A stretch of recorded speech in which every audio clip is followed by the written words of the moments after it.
Garocast, o podcast repleto de fúria.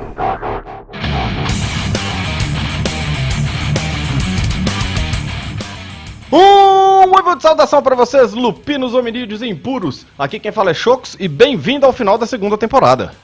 E aí galera, aqui quem fala é o Pride e a primeira vez a gente nunca esquece. Fala galera, aqui é o Pedro Nogueira e faltou até pipoca e Coca-Cola aqui porque a gente vai falar sobre um assunto bem dos primórdios da vida de RPGista. Os primórdios da vida de RPG, né, Pedro? Era tudo Coca-Cola e pipoca, né, cara? Demorou pra evoluir pra pretzels e cerveja. Isso quando não era a casa do André, porque aí rolava um bolo de laranja, cobertura de chocolate. Porra, era sucesso. E quando era na casa do Pedro, rolava um tomate com creme cracker, que era foda. Exatamente. Nem saltinha. Lá em casa... não, era tomate, creme cracker e água. Era só isso. E pressão total. Bem, galera, nós estamos aqui no nosso Garocast de número 30, o Garocast que vai fechar a nossa segunda temporada, mas vocês podem ficar tranquilos que a terceira temporada não demora para acontecer. O Garocast vai voltar um pouco reformulado, nós estamos com novos planos aí, enfim, vamos ver o que é que vai virar. Mas até chegar lá, hoje nós temos aqui os nossos ouvintes participando aqui na nossa live, e o assunto de hoje então são primeiros personagens, né? Nós vamos começar como nós começamos com o Lobisomem Apocalipse, os primeiros personagens, como criar um personagem marcante, enfim. Hoje a nossa live ela é dedicada mais aos jogadores, né? A gente vem alternando isso daí, fazendo entre os narradores, jogadores, enfim. Chegou agora a vez da galera que rola os dados. Mas antes da gente chegar até lá, toca a Assembleia. Vai pro tambor aí, Pedrão. Dessa vez não. Ah, ficou com vergonha da galera? Imita o tambor da Assembleia aí, igual você faz todo cast, porra. Não, porra, pula essa parte. Time do cacete, pula essa parte apenas. Tá bom, então.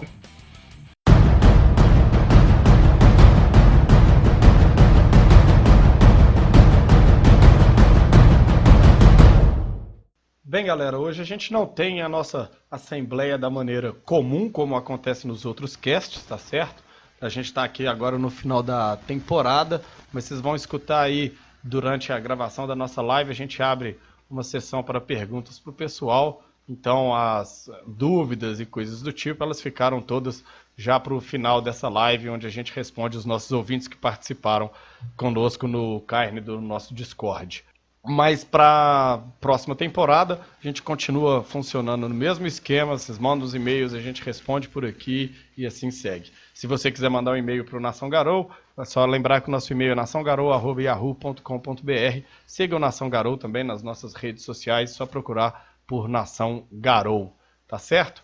Então a gente fica por aqui. Queria agradecer em especial todos vocês que enviaram mensagens e participaram de uma maneira ou de outra da nossa segunda temporada. Vamos lá então para a nossa discussão. Então, vamos começar lá com a nossa discussão sobre os primeiros personagens. Então, para a gente começar, eu gostaria de saber de vocês dois quais foram os primeiros personagens de vocês, ou primeiro personagem, para ser bem específico, no universo de Lobisomem Apocalipse. Vocês ainda lembram dele? Eu lembro. Tu lembra, Pedrão? Porra, o Pride falou com a tristeza, o primeiro personagem dele deve ter sido uma bosta. pra você, com certeza deve ter sido, cara. Meu primeiro personagem foi um Presa de Prata, cara. Então, Presa de Prata. E o legal que eu tenho a lembrança dele é porque ele começou bem no escuro. Como o cara tinha trazido o livro de fora, era tudo muito novo, e ele não queria apresentar tudo de uma vez, ele aproveitou aquele defeito da tribo tem que ter uma loucura, e a do meu cara era a amnésia. Então o meu personagem ele começou pelado na beira do rio de Chicago, sem saber onde ele estava, o que ele era, e aos poucos ele foi descobrindo, né? E isso foi bacana, porque a gente foi aprendendo na raça, jogando o jogo, no dia a dia, e por isso eu acho ele legal. Não é o que eu mais joguei, não é o que eu mais conhecido, mas eu tenho um carinho especial por ele. Ele tinha uma trama toda que o cara tinha preparado. Ele tinha o tio dele, que era o Calvin de Provence, que era no jogo, ele era o líder da Casa dos Olhos Cintilantes. E esse ancião ficava atrás dele, caçando ele, culpando ele de uma coisa que ele não fez. E ele estava sendo acusado de ter matado a Ana de Provence, que seria a líder da casa. E, porra, como é que pode um filhote ser culpado disso tudo? E era todo um mistério em volta. E aí eu descobri jogando com o tempo que ele era um dos filhos da Ana de Provence. E que esse Calvin, ele também tinha de Presa de Prata, ele tinha dupla personalidade. Uma foi a que matou a própria irmã dele, e a outra é que não sabia de absolutamente nada e culpava o menino, que quando ela deu à luz, ela morreu e culpava ele por causa disso. No final ele descobre tudo, destrona o tio e se tornava o regente da Casa dos Olhos Cintilantes. Foi uma história bem bacana.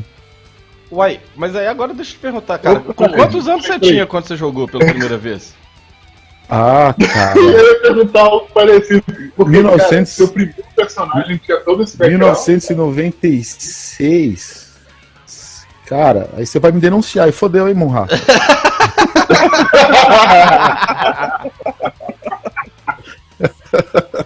Eu tinha o suficiente pra interpretar bem interpretado.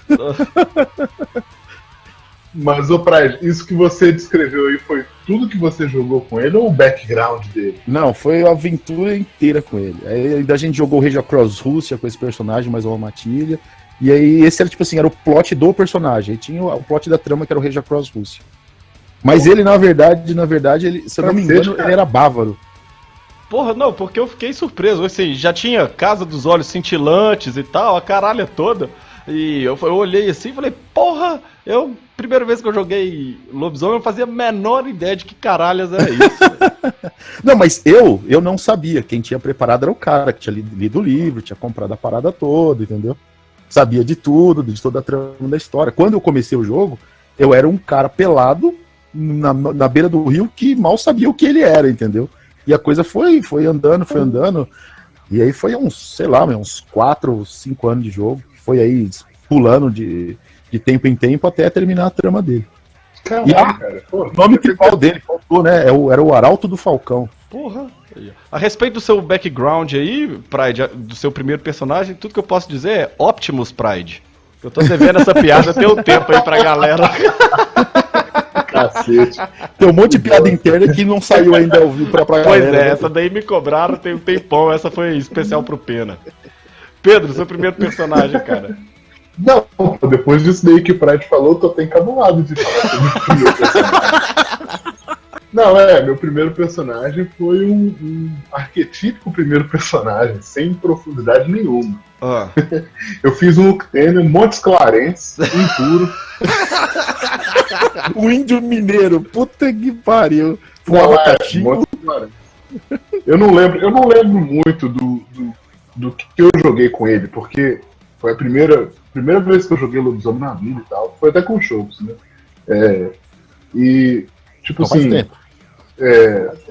foi uma sessão só, isso, tem muito tempo. Mas foi só uma sessão que eu joguei com esse personagem.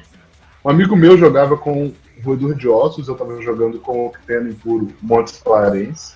E eu não lembro muito da aventura. Foi a primeira vez que eu tinha jogado Lobisomem e só teve essa sessão com esse personagem, mas o que eu lembro bem é que esse Roedor de Ossos do André apanhou para um guardinha da Cinderpão, que é uma padaria aqui de Montes Claros. E quem me lembra isso foi o Schultz? Foi. Eu jogava 2 dados e o guarda da padaria dava o cacete nele, velho. Eu jogando tudo aberto assim. Então. Tipo assim, se for falar do primeiro personagem que eu joguei uma aventura mais longa, assim, foi o Criat Fens Hagabash, que está no livro dos Criat de Fens, da segunda edição. Juiz, júri, executor. Isso, que aí eu joguei bastante tempo lá na aventura que nós já falamos sobre ela, chamada Válvula, que era uma aventura completamente zoada, que era meio que a válvula de escape, né? Não sabia o que jogar, a gente ia pra esse universo maluco. Cara, esse não é aquele não é daquele do pai da cidade e do é esse mesmo, malandrão, é esse né? mesmo. É? Esse mesmo, exatamente. Cara, o meu primeiro personagem ele nunca saiu da ficha. né? Eu juntei lá com a galera lá, que quando a galera começou a jogar lá e me mostraram primeiro o livro de vampiro, aí me mostraram o livro de lobisomem, eu falei, pô, não tem jeito de jogar com isso aqui não? Os caras, não, vamos jogar aí e tal. Aí eu fiz um roedor de osso Galiard que era rapper. Só que esse cara nunca saiu nunca viu uma mesa. Eu criei o personagem, acabei nunca jogando com ele. Passou um tempinho antes da gente jogar, e aí nisso daí eu li o livro da segunda edição. Eu já tinha lido alguma coisa desse livro, porque meu primeiro contato com Lobisomem Apocalipse foi assim, um cara comprou o livro da segunda edição, um cara que jogava comigo, a gente jogava um RPG que a gente inventava mais ou menos, com as pecinhas de chumbo e tal, aquela coisa toda. E aí ele me entregou o livro e falou, vamos jogar isso aqui, narra aí. Aí eu tive que narrar, né, eu acho que foi minha sina. E aí, depois de alguns anos, eu encontrei uma galera que tinha um narrador e tal, eu fui jogar, e aí eu criei uma Fúria Negra. E foi a Fúria Negra, com ela eu joguei muito tempo mesmo, ela é sem dúvida nenhuma o meu personagem mais overpower de todos. Tipo, no final eu tava comprando... No final, Massa velho. Não, massa velho total. Mas- No final eu comprava as bolinhas, eu gastava meus pontos de experiência, tipo assim, não, aqui nessa habilidade aqui eu não tenho 3 pontos não, eu queria ter 3 em todas as habilidades da ficha, e enfim, eu fiz isso, né? Mas eu joguei assim, anos com essa personagem, ela era um Maron das Fúrias Negras, chamava Dentes Perfurantes. Não, só queria saber se ela conta como a primeira de verdade ou a mais overpower. Ou ele vai colocar mesmo o roedor que nunca saiu da ficha. É minha primeira personagem, foi a primeira personagem de lobisomem que eu interpretei. Tá, então beleza. Então foi uma Fúria Negra, um Uquetena de Montes Claros e um Preso de Prata, é isso? Isso. Que você jogava num Power Gamer de um jeito que comprava até Vingador de Luna, né? Nossa, demais, virei Esse Ronin, dancei espiral, nossa, foi muita coisa, velho, foi muita coisa, isso aí foram fácil 6 anos que eu joguei com essa personagem, fácil, essa conta aí eu faço de uma hora pra outra. Era a Fúria Negra que andava com fetita, cara? Era, Que era exatamente. Que participou também do Caroguejo. Isso. No final das contas, cara, eu lembro da gente editando uma ficha, porque não dava mais não, velho. Minha ficha não cabia na ficha que tinha no livro, não, no xerox que tinha. A gente editou uma ficha lá pra mim pra poder fazer a personagem, porque a mulher era espancadona. Eu tenho essa ficha até hoje. Vou ver se eu tiro uma foto e coloco no post aí fazer um link aí pra galera ver essa roubalheira toda daí no post do nosso blog. Cara. É uma ficha tipo um raio-x, ela é toda preta com alguns espacinhos em branco. É, tipo isso mesmo, velho. Nossa, era muito fodido, era muito fodido. E aí chega no... Vamos começar então a discussão. Muitas vezes, os primeiros personagens, eles têm essa característica de serem toscos. E por que vocês acham que isso acontece? Muitas das vezes isso é devido à idade com a qual a gente começa a jogar. Eu, por exemplo, comecei a jogar, acho que tinha uns 12 anos. Acho não, era isso mesmo. Eu tinha 12 anos, porra. Então, assim, né? O que você vai esperar do moleque de 12 anos a não ser tosquice? Ou vocês acham que é uma... Mesmo se o cara for jogar depois de mais velho, o personagem dele...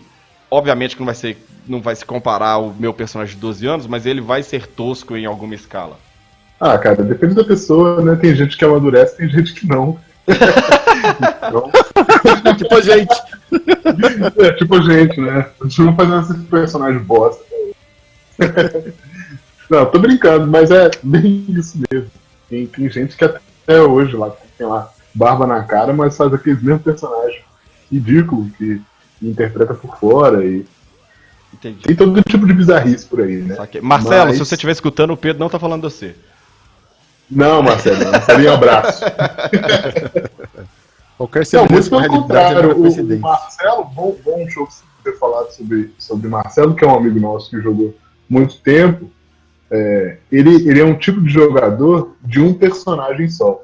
Então, provavelmente, eu não joguei a primeira sessão dele, não, mas muito provavelmente o protótipo de personagem que ele fez no primeiro jogo dele é o que ele tá jogando até hoje, né? Eu imagino. E não é uma crítica, é o que ele gosta, né? Sim. Que é o que faz a cabeça dele, então tá certo. Pride, o que você acha disso daí? Cara, eu acho que é uma mistura dos dois, né? se você começa a jogar muito jovem, é claro que suas ideias não vão ser tão boas igual você jogando com 16, 15, 20. Mas também depende para onde o narrador te leva, né? Se ele consegue te envolver na história, te colocar dentro do contexto do cenário. Vai da colaboração da colaboração do jogador e do talento do narrador. Só que se você faz realmente os personagens... Eu tenho uma pasta antiga de quando eu comecei a jogar RPG, próximo de quando você estava já no auge, no começo da sua velhice, e só tem coisa tosca mesmo, desenho besta, história mais ou menos, e com o tempo vai evoluindo. Mas é aquelas coisas que eu fazia sozinho. Aí quando já era um jogo, que tinha alguém mais velho, que já monitorava, já sabia do cenário, eu colocava, e as coisas foram entrando mais no eixo, foram ficando mais legais. Acho que depende dos dois, do mestre e do jogador. Agora, se for só molecada, aquele bando de moleque de 13 anos no meio do... Na sala com a mãe servindo pipoca e Coca-Cola, sei lá, acho que não vai sair boa coisa, não. Vai sair alguma coisa parecida com um QT na Monte Clarence mesmo. Que isso, cara. Esse não era tão ruim, não. Mas eu concordo com isso que você falou aí, que existe uma evolução em conjunto no grupo de RPG. Se você tiver um bom narrador, um cara que sabe conduzir uma história, pelo menos te deixar instigado, você naturalmente vai interpretando melhor. Ou então, caminhando para uma narrativa coesa. Isso contribui para a evolução do personagem e evolução do jogador também, né? Não, é que é muito difícil ter um cenário ruim. É muito mais fácil alguém ter te apresentado da forma errada do que o cenário ser realmente ruim. Até hoje tem muita gente que fala que o lobisomem é ruim e não sabe da metade da profundidade que o cenário tem, né? Sempre fica aquela coisa da madeireira e tal, que a gente todo cast prega contra. E a gente tem aí 30 e poucos, 30 agora redondo Garocast, mas não sei quantos 20 e poucos quebra do osso. 20 agora redondo, 21, que lançou agora, 50, quase 60 casts, provando que tem assunto, tem profundidade, tem muita coisa para explorar. Então, essa coisa de que cenário é ruim e tal, é culpa do seu narrador. E se o seu personagem tá ruim, tá fora do eixo, é aquele que não te direcionou legal. Vai de vocês dois colaborarem para ter uma história, uma campanha, uns personagens. O mestre tem que gostar, eu principalmente, eu tenho que gostar muito do personagem para tocar uma aventura que eu não sou o centro da coisa. Eu vou me esforçar para fazer que a alegria dos meus amigos se sobressaia a minha vontade, vamos dizer assim. Uhum. Então o coletivo de montar uma história é maior, porque eu amo os personagens tanto quanto eles amam. Então eu ajudo, eu dou dica e falo, vamos fazer assim e tal. É uma coisa meio 4 mãos. Ou mais, né? Dependendo do grupo. Não é. Bem, vocês dois mencionaram aí a respeito de narrador. Bem, vamos voltar nesse aspecto tosco aí dos personagens. Quando o cara cria um personagem tosco, você acha que a maior culpa é do narrador ou do jogador? Eu acho que é do narrador que deixa, cara. Se o narrador tá vendo aquela merda na ficha lá, ele fala, porra, meu, assim não dá, colabora comigo, mano. Eu falo, na cara dura, eu falei, porra, mas assim não vai rolar, velho. Eu não sei, eu acho que o jogador ele tem que ter o mínimo de coerência, ter lido um pouco o livro pra não chegar com um personagem bizarro que desrespeita os conceitos das coisas que ele tá querendo usar e tal, né? Então, pô, o Endigo com olho biônico, não. Eu ia dar esse exemplo. Eu tive um amigo que fez um Endigo que tinha um olho biônico e ele tinha 5 manhas. Aí por que, Felipe? Não, porque meu personagem tem as manhas.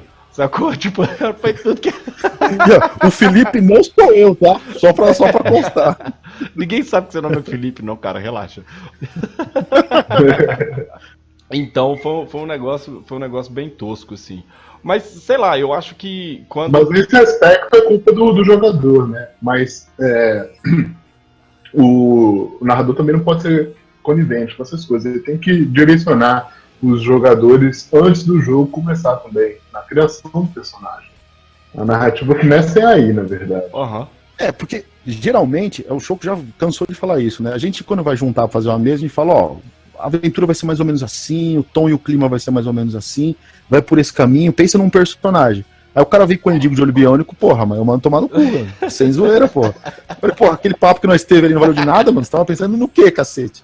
O tempo anda tão curto, né? Tanta coisa pra fazer, o cara me fode desse jeito. Me ajuda. É curioso vocês falarem isso daí a respeito do narrador ajudar e tal tudo. O W20, ele traz, quando ele fala sobre a criação dos personagens, ele fala que a primeira sessão do jogo deveria ser exatamente isso daí, onde vocês reúnem e o narrador conta um pouco da história e os jogadores fazem os personagens ali, onde você tem o acesso ao narrador, que ele tá lá para tirar qualquer dúvida que a galera tiver a respeito do cenário ou qualquer coisa do tipo, e também para os jogadores conversarem entre si. É uma coisa que, assim, sei lá, pô, você pegar a primeira sessão só pra fazer isso daí, depois, talvez quando você estiver começando, beleza, mas depois de um tempo, né, gente, pelo amor de Deus. Mas eu gosto dessa ideia dos jogadores fazerem seus personagens em conjunto, onde, pra não chegar aquela coisa onde cada um faz o personagem em casa e chega na hora da sessão, tipo, os personagens são, sei lá, todos iguais, por exemplo, entendeu? Ou os personagens eles não vão se encaixar de jeito nenhum em uma matilha, ou você tem um personagem que ele é completamente diferente do resto dos jogadores, então fica aquela muleta, né? Fica um negócio meio complicado. O Soneca tá falando ali, ó, que o cara vai e chega com ananase, né? Pô, vai tomar no cu, velho. Mas enfim, esse tipo de coisa realmente acontece. E aí, eu queria saber de vocês dois já narraram Lobisomem e tal, são narradores de Lobisomem.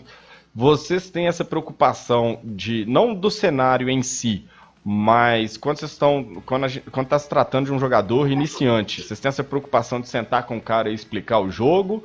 Ou é mais naquela coisa, olha, você vai faça o personagem aí que você vai descobrir o mundo de lobisomem junto com o seu personagem? Eu acredito que o jogo ele não fornece uma forma muito coerente de você apresentar o cenário durante o jogo. Eu acho que isso deveria ser corrigido, inclusive. Para você conhecer o jogo, para você conhecer o cenário conforme vai jogando, você tem que começar literalmente da primeira mudança.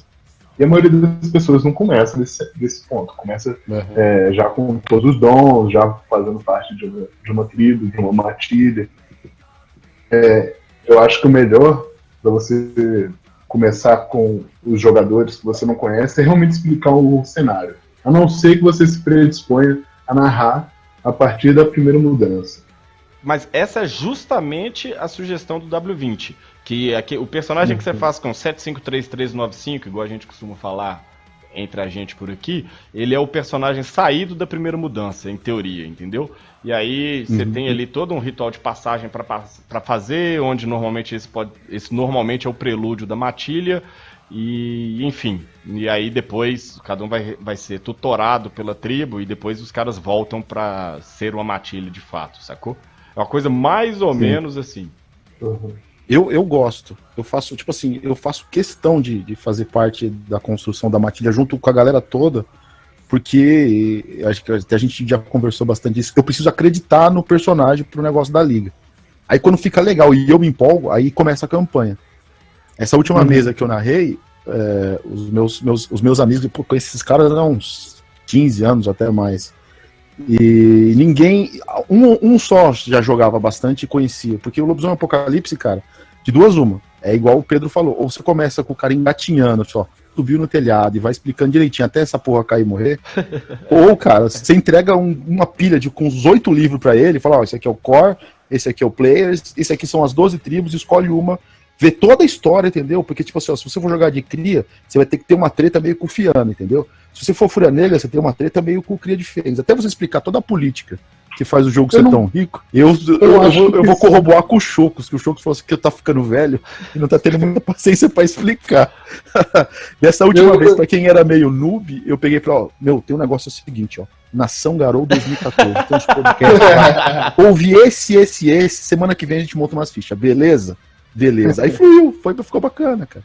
Eu não acho que para o cara começar a jogar ele precisa ler tanta coisa, não. Acho que basta ele ler sobre as tribos, ou um pouco do cenário, módulo básico, o cara já está preparado para o primeiro jogo, sim. Mas para ele participar do jogo com intensidade, que eu gosto de jogar, aí ele tem que ler bastante coisa. Ele pode ir fazendo isso como eu fiz também, conforme você vai jogando. Então, entre sessões, eu fui estudando sobre o cenário de lobisomem e tal. Mas eu acho que seria interessante construir um jogo mesmo baseado nesses primeiros passos, Garou. o que que distingue um simples metamorfo de um Garou mesmo, né? Na participação do mundo espiritual, do mundo global e por aí vai. Eu acho que seria legal jogar isso, porque como disse o Pride, isso daí dá uma familiaridade com os personagens, se você é o narrador, e também desse ponto de vista de narrador, durante esses primeiros passos, que você não precisa planejar muito, eles são já descritos no ritual de passagem, por aí vai, você vai planejando o seu jogo futuro. Aham. Então, por exemplo, o que tem no Montes Clarence, que acabou de ter a primeira transformação dele, e vai passar pelo ritual de passagem. Se durante esse ritual de passagem ele enfrenta um maldito particularmente difícil de derrotar, esse tipo de maldito pode voltar no futuro como uma ameaça mais importante para esse personagem. Então, assim, você pode construir essas coisas do background com os jogadores, né, em mesa mesmo. Eu acho que seria legal isso. Você começa com o pessoal, todo mundo nível baixo, todo mundo fudido. Inclusive até o KM que o pessoal joga não é um KM, é um território pulsante no meio do... que roda a cidade toda, junto com os mendigão, com os roedores de ossos e tal. E a progressão, tanto do KM, que eles vão, passam para o outro, estabelecem, sai de um território pulsante e passam a ter um lugar estabelecido que eles ajudaram a construir, e eles sobem de posto. Então eles criam amor pelo personagem, pela matilha, pela seita, pelo KM. Isso fica bacana a longo prazo. Cria uma raiz de verdade. E se nesse inteirinho aí um personagem morre, né, antes de fato se tornar um garoto, não tem tanta importância, porque você vai fazer um outro personagem que vai começar no mesmo ponto, mas acaba sendo um benefício à história, porque a matilha já tem uma história a ser contada, entendeu? E aí, por exemplo, Chocos, a gente jogou a Aventura Viking, e o Marcelo, que a gente já citou aqui, ele teve alguns personagens durante esse jogo. Aham. O primeiro deles, que ele jogou com sessões, que é o Pedro de Prata Arqueiro, Sim. né? Ele não participou efetivamente do jogo. Mas ele, pelo menos na minha cabeça, ele faz parte daquele cenário também. Porque ele foi o primeiro irmão lá da Matilda que se perdeu, que não foi pra frente. Ah, com certeza, né? Uhum. Acaba que os personagens que vão participando, de uma maneira ou de outra, né, eles vão ter o seu valor ou o seu impacto na história. Se eles não tiverem, bem, alguém tá fazendo isso errado. Ou você tá jogando isso errado, ou ainda o narrador tá tratando o seu personagem de maneira errada. Só pra retomar ali, quando vocês estavam falando a respeito do livro, de ler os livros, né? Bem, algumas considerações, né? A primeira é que, Pride, eu tô velho, cara, mas eu não tenho nenhum problema de explicar pra novatos. O Pedro é prova disso. Quando a gente foi lá no Clube Nerd e eu narrei, a nossa mesa era só de novatos e eu perdi, sei lá, quanto tempo explicando pra todo mundo como é que o jogo funcionava. É porque o Pedro tá gravando. Não, mas inclusive você ficou tímido de dar um coice. Inclusive esse dia foi bem legal, porque teve um menino lá eu não lembro o nome 12 dele, anos. Mas 12 anos, cara, que fez um personagem lá que se chamava Empalador de Homens. Isso. Foi doido demais. Empalador do quê? De homens. Empalador de Homens. Era um arão de ferro. Foi doido demais. Né, falando de 12 anos. Mas enfim, eu sou a favor, né, de mostrar o hobby pra todo mundo, se possível, entendeu? Né, porque afinal de contas, uma hora o hobby o Lobisomem Apocalipse vai precisar de novos, sempre precisa, né, de novos jogadores, então acho que isso é extremamente importante. Então eu não tenho nenhum tipo de problema de fazer esse tipo de coisa. E aí eu acho que acaba que você espanta um pouco o jogador se você chegar assim pra ele e falar, olha, você tem que ler, pra você jogar você tem que ler esse livro aqui. Aí é foda, né, aí fica complicado. Mas aí tem aquela hora que você chega assim e fala, pô, vou dar um resumaço aqui do cenário e do jogo. E aí eu já contei isso aqui algumas vezes no Garocast, que eu já vi alguém explicando. Eu normalmente chego, pego e explico rapidamente os augúrios e as raças, e aí eu tava explicando as tribos. E aí aquela coisa assim, olha, eu vou explicar com uma frase só, sacou? Aí vou falando assim, ó, a Fúria Negra é isso, o Roedor de Osso é isso, o Filho de Gaia, por aí vai. Aí na hora que eu chego, isso aconteceu numa mesa minha. Aí na hora que chegou no Fiana, um jogador que é louco com Fiana, ele intrometeu e foi explicar para outra pessoa, falou, ó, os Fianas são tipo os elfos. Aí, porra, vai tomar no cu, velho. Que porra é essa? Falou, não, me ajuda aí, né, cara, porra, né, os Fiana não tem porra nenhuma de elfos e coisas do tipo. Então, é aquela coisa que você fala que, às vezes, o jogador ele chega com um conceito errado e aí acaba que, por conta disso daí, ele vai jogar com um personagem completamente errado. O cara cria um Fiana achando que o cara vai ser elfo, vai ser, sei lá, Galadriel lá da parada, porra, tem nada a ver uma coisa com a outra, me ajuda aí. Esse tipo de coisa daí acontece. Quando vocês estavam narrando, e aí você tinha jogadores novos, qual foi e por quê, né? Foi o jogador que chegou assim com um primeiro personagem ou com alguma coisa do tipo que você falou assim, porra, esse cara aí vai dar caldo pra virar RPGista. Foi o Pride, velho. Com esse personagem que ele escreveu, cara, esse background genial, foi ele, com certeza. A galera que eu mais jogo, né? Porque eu jogo não só com uma galera, mas que eu mais jogo e a que eu apresentei o Apocalipse, eles realmente fizeram um esforcinho, eles ouviram realmente o podcast, eles leram os tribebooks, assim, eu expliquei por cima, e eles meio que selecionaram, assim, 2 ou 3, e aí eu mandei PDF, emprestei os meus tribebooks, falei, ó, dá uma lidinha e tal, e, cara, todos os 4 ficaram legais, cara. Um é aquele roedor que eu já falei pra você, né, que ele mora num ônibus sucateado, que ele fez um pacto com o espírito da TV a cabo. Ela se materializa na forma da Gisele Bündchen, ele dá um pago ao Nicki Minaj, e a TV a cabo pega, se ele tem energia elétrica, transmissão de cabo, nada, funciona direitinho. E ele tem tipo uma caixa de papelão com uma tomada desenhada, e ele faz um pacto com o espírito da eletricidade, ele espeta, a TV funciona. Então ficou bem legal o teor de roedor. O outro é um Philodox presa de prata, que até a gente comentou que o rapaz que joga, ele é descendente do Marechal Deodoro, então ele tem uma treta com os monarquistas, né? Porque o antepassado dele declarou a porra foi o primeiro presidente, né? Declarou a república no Brasil e tal, ele cagou com o Dom Pedro. Ele fala que ele não é traíra, mas seu bisavô é traíra. Então é legal porque ele tem um rancor com a galera que é do movimento dos monarquistas e tem toda uma história por trás. O outro é um andarilho Hagabash e um Senhor das Sombras Galiard. Bem, pra mim os personagens eles são secundários nessa parte daí, mas tem 2 jogadores que quando eles descobriram RPG e tal, eu tava conversando com eles e aí foi o Puberdade e o Matusalém. Aqui em Ouro Preto Puberdade e Matusalém. Aqui em Ouro Preto todo mundo tem apelido. É o contraste de Aí o Puberdade viu aqui a minha coleção e tal, e falou com o Matusalém, porra, a gente vai jogar e tal, os dois ficaram pilhados, e eles assim, não, mas peraí, a gente não pode sentar lá e jogar não, o Chocos tá porrada de livro lá e tal, ele não vai querer jogar com a gente não.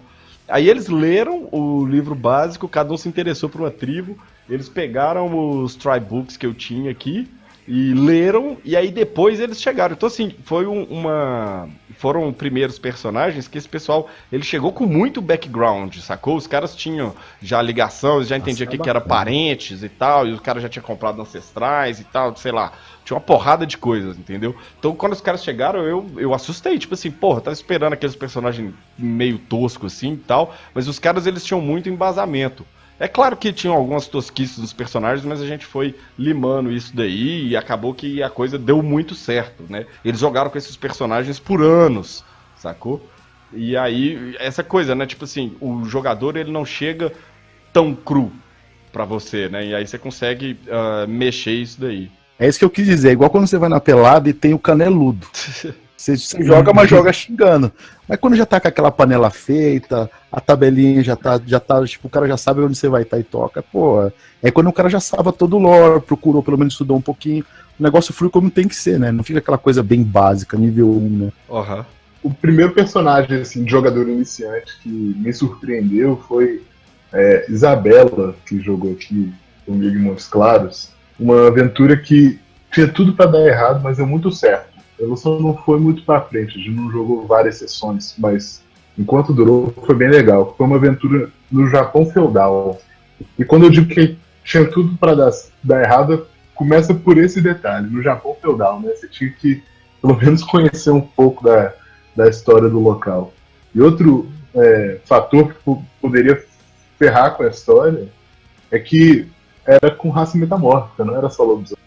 Então, eu tava fazendo um teste de um jogo que eu gostaria muito de jogar e narrar, e deu certo. Aí a Isabela fez ela fez uma Kitsune, que era uma geisha que havia participado de um treinamento de ninjas, né, quando era mais nova, por fazer parte do clã, e ela era especialista em venenos. Esse personagem deu muito certo, ela interpretou assim com muita habilidade, e eu achei que casou muito bem o elemento do veneno e do mistério de ser uma geisha com o Kitsune. Cara, achei da hora esse personagem. Gostei demais. Mas, cara, pai, tá vendo? Personagem com background bem feito não tem como dar errado, cara. Sim. É igual comida com bom ingrediente, cara. Não tem como ficar ruim. E já que todo mundo tá dando nome aos bois pra alguém, cara, eu vou lembrar, acho que até contei essa história do cara que soltou o machado dele na mão, o Tom. Era a primeira vez, ele tava super curioso pra jogar, ele colocou código de honra na ficha dele, ele tava lutando mano a mano contra um inimigo, acho que era um dançarino, não me lembro direito, mas era um inimigo. E tava no mano a mano e o cara, ele desarmou o cara, e como ele tinha código de honra, ele soltou a arma dele no chão e todo mundo ficou puto com ele. Mas ele queria desafiar o cara em pé de igualdade. Tanto que o outro cara pegou o machado dele e tacou no rio de raiva. Mas ele soltou a arma e tretou de condição igual. Então o cara realmente me surpreendeu por ser um novato. Ele passou assim, a gente falou, eu expliquei o código de honra, ele achou legal casar com o personagem dele. E ele teve a coragem de soltar e peitar no mano a mano, porque a honra dele exigia que não, voltar em condição de igualdade. Então, Tom, parabéns aí pra você. Continue assim. Então agora a gente já falou um pouco dos nossos personagens toscos, dos personagens dos outros toscos e dos personagens dos outros, os primeiros personagens dos nossos jogadores que foram legais. Mas aí agora eu quero saber dos nossos ouvintes que estão aí. Vou trazer alguma galera aí. Ô Pedro, você como mestre de rituais, enfraquece a película aí pra galera poder passar da umbra. Vamos saber do pessoal aí, quem que foi, quais foram os primeiros personagens deles, como é que foi essa história aí. Quem que você vai trazer aí primeiro, Pedro? Pô, como é pra aquecer a película, o primeiro que vem voando é o corvo. Mas aí o corvo tem que chegar crocitando, né? Então, Corvinho, por favor, você já apareceu por aqui, então não precisa perguntar augúrio nem nada do tipo. Então eu quero saber aí de você, fala aí seu primeiro personagem, que lá no começo do cast você falou que seu personagem foi tosco pra cacete, que ninguém ia ganhar. E hashtag Crocita Corvinho. Vamos lá. Crocita Corvinho. Eu crocito quando o Pedro bateu o tambor.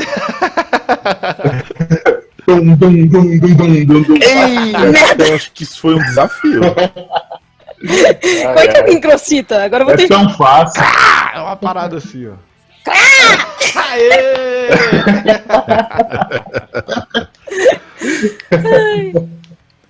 Então, a minha primeira personagem, ela não teve um background muito específico. Ela era uma Uktena Telge impura com defeito terceiro olho. Caralho. Porra! Eu tô me sentindo um anormal, então.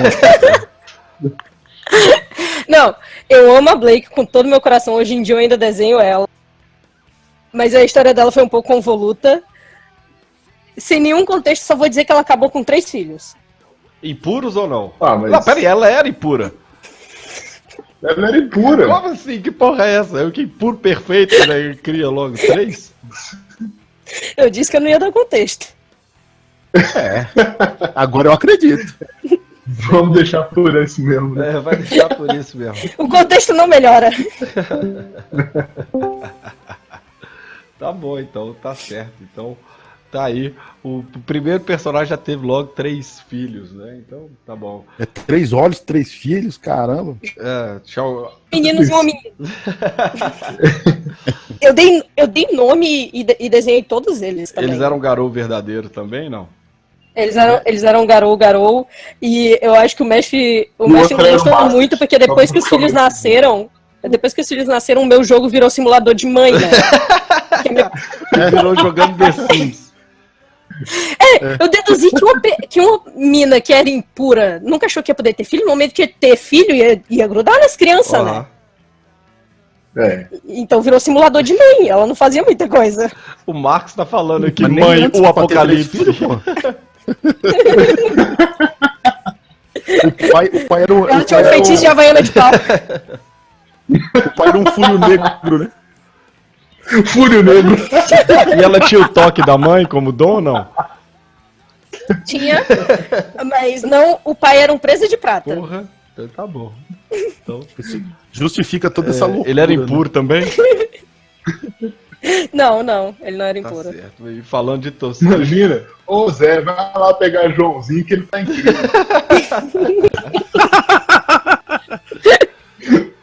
Ai, ai. Ai, ai.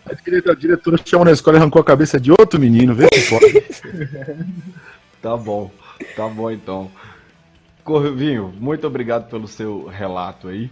A Corvinho vai voltar. Quero ver alguém esperar. A Corvinho vai voltar pra Umbra ali e nós vamos tentar superar isso daí. Será que alguém ganha disso daí, Pride? Rapaz, mas nem eu, com toda a minha putanheza, faço um impuro ter 3 filhos, cara. Ai. Nem... Então vamos puxar logo alguém aqui da Umbra, mais uma pessoa, vamos fazer um desafio aqui, vamos ver quem é que ganha. Se é a Corvinho ou o Morikawa tá escrevendo ali. Morikawa, você mesmo, velho. Cara, conta aí pra gente. Primeiro, qual que é a sua tribo e seu augúrio, cara? Cara, eu tenho duas tribos que eu sou apaixonado. O primeiro é Filho de Gaia, né? Foi o meu primeiro personagem. Certo? Fraco. Foi o Filho de Gaia que rodou. Já quero- Ó, desgramado demais pra eu poder estar jogando, mas foi bacana, né? E eu também sou muito fã dos roedores de ossos. Eu joguei muito tempo com o roedor de ossos Hagabashi, né? Foi o personagem que eu mais me diverti até então. Até hoje eu uso ele como NPC nas crônicas que eu mestro pro meu pessoal aqui. Né? Então, realmente, se eu tiver que escolher entre um dos dois, é meio complicado. Fica meio que um embate meio que de titãs aí, né? Porque são dois augúrios também que são opostos, né? Você pega um Philodox e depois passa pra um Hagabashi, aí você já viu como é que vai ficar a disputa da brincadeira. Ô Morikawa, eu vou te abençoar aqui com o nome de Morikawa ou Indeciso. Dois augúrios, duas tribos. Morikawa bipolar. oi, Morikawa isso. bipolar. Mas Morikawa Morikawa, então você começou a falar aí, cara, que o seu primeiro personagem então foi um Filho de Gaia. O Filho de Gaia é Foi Philodox. o Filho de Gaia Philodox. Entendi. Foi um Filho de Gaia Philodox. Mas a aventura foi bem tosca. Então, é né? disso que o Brasil tá precisando, cara. Aí agora a gente quer saber qual que foi a tosquice do seu primeiro personagem que vai ganhar aí da Impura que teve 3 filhos. Não tem jeito, né, cara? A Corvinho chutou o balde aí agora, né? Chutou o balde. Não, ela tava falando. Ela vai não, com gosto incrível. A Impura teve 3 filhos. Ela falou que foi com empresa de prata, não foi isso? Cara, imagina a desgraça que são as 3 crianças. Imagina a desgraça. Uma nasce com defeito, a outra nasce com perturbação, e a outra vai nascer com defeito com e perturbação. Como é que ficou? O que o narrador fez pra poder tá jogando a parada ali o que cada filho vai ter? Realmente, cara, como o Marco falou aí, né? Você realmente mãe é um apocalipse. Verdade. Não, imagina, cara, não podia ter tido um cruzamento pior, né? A não ser que você pegasse o primeiro impuro, né, da história, sei lá, cara, né? Ela conseguiu chutar o balde mesmo, não tem como ganhar da Corvinha aí, não. Mas a sua tosquice foi o quê, cara? Cara, graças a Deus, como era primeiro, tipo assim, como foi o primeiro personagem, né? E o cara que narrava tinha até um certo tipo de discernimento, eu não posso dizer que que rolou uma tosqueira com ele, né? Porque até então, uma qualidade que falta muito em jogador, que vocês mesmos já comentaram no cast de vocês, é o tal do bom senso, né? Então, como eu uso dessa qualidade o tempo todo, então não rolava muita tosqueira, não. Mas, por exemplo, o meu irmão já é uma coisa que eu não posso tá defendendo. Nesse sentido, esse daí era tosco poder estar jogando. Tanto que teve uma aventura, por exemplo, que a gente tava jogando, a gente tava na Umbra, eu não sei o que foi que aconteceu, tava enfrentando uma criatura uma criatura encantada de um reino que um mestre inventou, e quem conseguiu matar essa criatura, né, na hora que se banhou no sangue, ganhou um ponto de força fixo. Eu falei assim, pô, bacana. Aí ele, não, peraí que eu vou ali me banhar no sangue também. Eu falei assim, nossa senhora, gente, não, peraí, você tá vendo o cara ficar mais forte, foda, né? Não, eu vi o cara dando uma enfada, não vi? Não, eu vi ele ficando mais forte, não ficou, não? Eu falei assim, meu Deus do céu, olha o nível de anti-roleplay do cara, olha o nível de anti-roleplay do cara. Não, tanto que meu irmão foi banido de 3 meses que ele jogava, de tão chato que ele era. Não, eu mesmo narrando para ele, eu cheguei a pegar a planilha dele e rasgar, porque ele não deixava o povo jogar. Eu falei assim, não, dá a planilha dele, rasguei a planilha dele e joguei fora. Né? Ele não voltou a jogar mais. Né? Mas com o Hagabashi já tem mais histórias mais bacanas, por exemplo. Uma vez estava rolando uma treta, né? Foi uma briga interna dentro da matilha. O que aconteceu? O Presa de Prata não, o Auron que tinha na matilha acabou brigando com alguém, estourou uma parede. E ele estava encostado na parede. E ele era posto 3, então tem aquele dom de pata de mosca, alguma coisa que você consegue ficar pregado na parede, né? Nisso que o cara chegou, atravessou a parede em crinos, né? E ele quase caiu, ele conseguiu pular e se segurar na parede. Né? No que ele viu aquilo lá, o pau quebrando, né? Aí ele gritando, pendurado na parede, vocês são doidos, vocês estão quebrando o véu, olha o cara em crinos ali, que não sei o que, olha os caras quebrando o pau, e nisso o cara pendurado na parede igual Homem-Aranha. Tosco o suficiente. Esse foi tosco, entendeu? O senhor não era mais velho ou mais novo? Oi? O senhor não era mais velho ou mais novo? Mais novo. Muito Pra mais você novo? rasgar a ficha do Cara, irmão, qual só pra anos ser mais mais novo, novo? porra. Mas ele é muito chato, velho. O problema é que ele é muito competitivo, entendeu? Ele não pode ficar pra trás, né? Então ele é muito competitivo. Então toda hora ele criava um atrito ou criava algum problema. Então, tipo, é o tipo de cara que se você for jogar, não tá na sua lista de prioridades. Saquei. Né? E se você precisar completar a mesa, você pensa 2 vezes antes de chamar. Tá certo. Ou quando o cara te chama, ele fala, só nós, hein? É aquele que os jogos sempre rolavam na minha casa, né? Porque tinha mais espaço, meus pais nunca cresparam de estar recebendo gente e tudo mais. E o problema é que não tinha como avisar ele que... Não tinha como não avisar, ou ele não tinha como não ficar sabendo, porque toda mão o jogo era em casa. Na hora que ele abria a porta, entrava na cozinha, via a galera sentar na mesa, as fichas espalhadas, eles dados na mesa, assim, vocês estão jogando? Me dá uma ficha aqui pra eu poder jogar também. Saquei. Né? Então não tinha como ficar fugindo muito. Aí realmente fica difícil. Não, então beleza, então, Morikawa, foi tosco o suficiente, mas Corvinha ficou galera. aí com o título aí. Não, eu acho que a Corvinha pode dar o renome pra ela aí, que acho dificilmente ele vai conseguir ganhar dela. Tá certo. Na verdade, a gente vai descontar. É verdade. Quebra da Litânia. Não tem. Eu monto uma nova classificação aí, por exemplo, tosquices, o que mais? Joadices. Não, faz igual no Isha, que tem renome humor, né? Porque depois dessa. Pois é. Ou então, na minha ficha tem o renome putão, com certeza ela vai ganhar uns 3, no mínimo.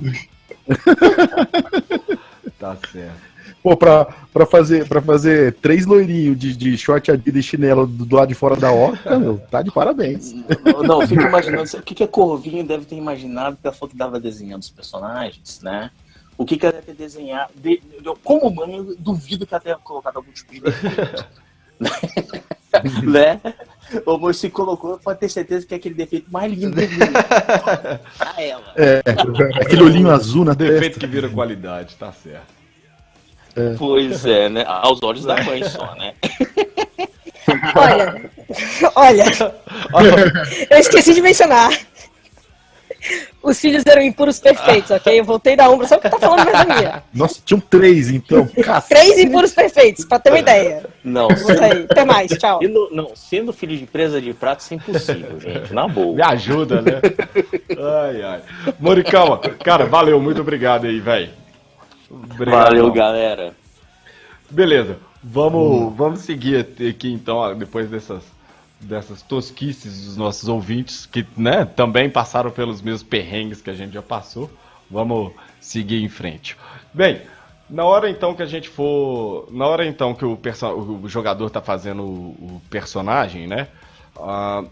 Vamos aqui então dar umas dicas para os nossos ouvintes fugirem, né, das tosquices. O que vocês acham que tem ali de mais importante no momento de criação do personagem? O que é essencial? Como que o cara pode criar um personagem legal para o jogo? Cara, eu acho que o Storyteller fornece duas ferramentas muito legais para a construção de personagem. São os arquétipos de interpretação e o conceito. Você está falando de natureza que e não comportamento? tem todos os outros jogos. Isso, os arquétipos, né? E também o conceito de personagem. Porque isso dá uma orientação para o jogador muito boa, porque se ele interpretar direito, ele vai ganhar experiência e também vai recuperar pontos de força de vontade, que é necessário para a aventura correr sem maiores dificuldades, né? E, poxa, é uma orientação de interpretação também, não só de jogatina. Então eu acho bem legal isso. Acho que isso sempre foi um diferencial na White Wolf. Na verdade, o cabeçalho de todos os jogos, eles têm um papel preponderante no jogo, né? No caso de Mago, por exemplo, não vai ter natureza e comportamento, mas vão ter outros parâmetros que orientam também a interpretação. Uhum. Cara, eu acho que o bom personagem ele mora nos detalhes.